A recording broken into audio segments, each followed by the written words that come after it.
Hey guys, this is Preston with Hornady.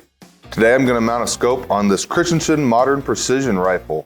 We've got a Leupold VX3 HD, which will make this a awesome lightweight little hunting package with the folding stock. It's going to be incredible.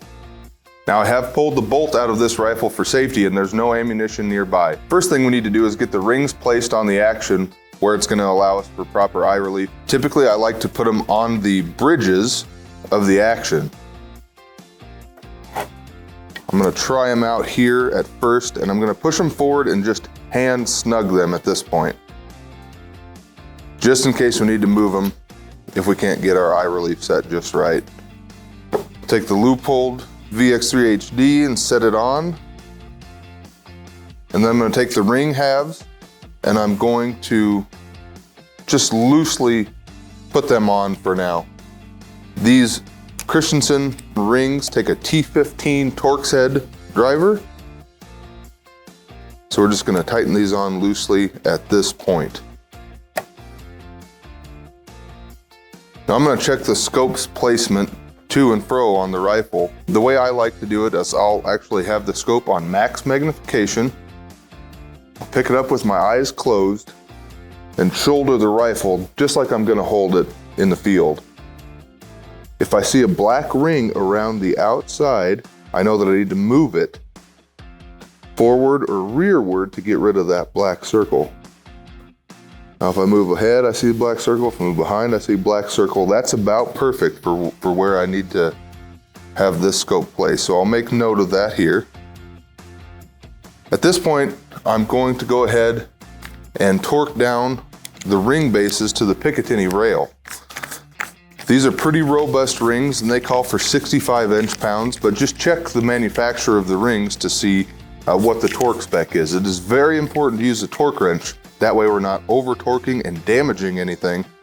And also to make sure that we have adequate grip on our parts here.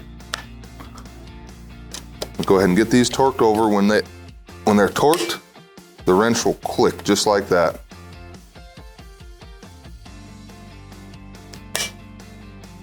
All right, our ring bases are torqued.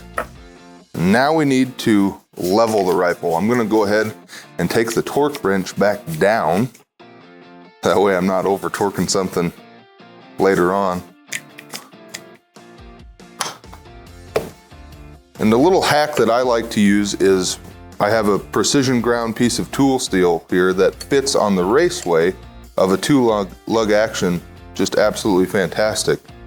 So I'll go ahead and set that in there. You could just put a level directly on the Picatinny rail if you don't have any other option, or maybe on the raceways in the back of the action, but since I've got this, I'm gonna use it. We're actually pretty level right there. But essentially, I'm just gonna get the rifle leveled, and then we've got our eye relief set properly. I'm gonna set the level on the scope turret. We're gonna go ahead and get that turned over so that it's level as well. Now again, check your scope manufacturer for the torque specs desired for the rings and set your torque wrench appropriately. I'm going to go ahead and start tightening these down just until snug so that I keep even spacing on the ring halves. I want a little bit of gap on both sides.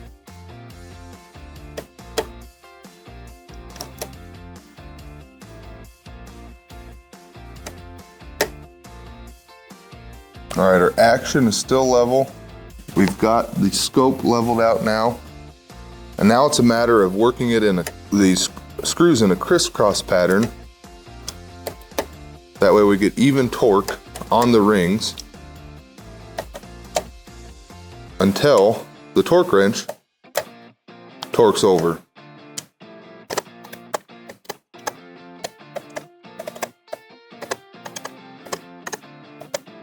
And we're almost there and our levels are still looking really good.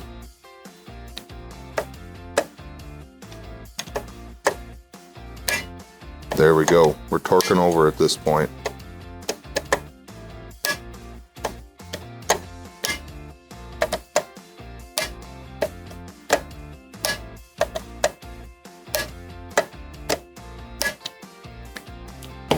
Levels still look great. At this point, we have a scope mounted up.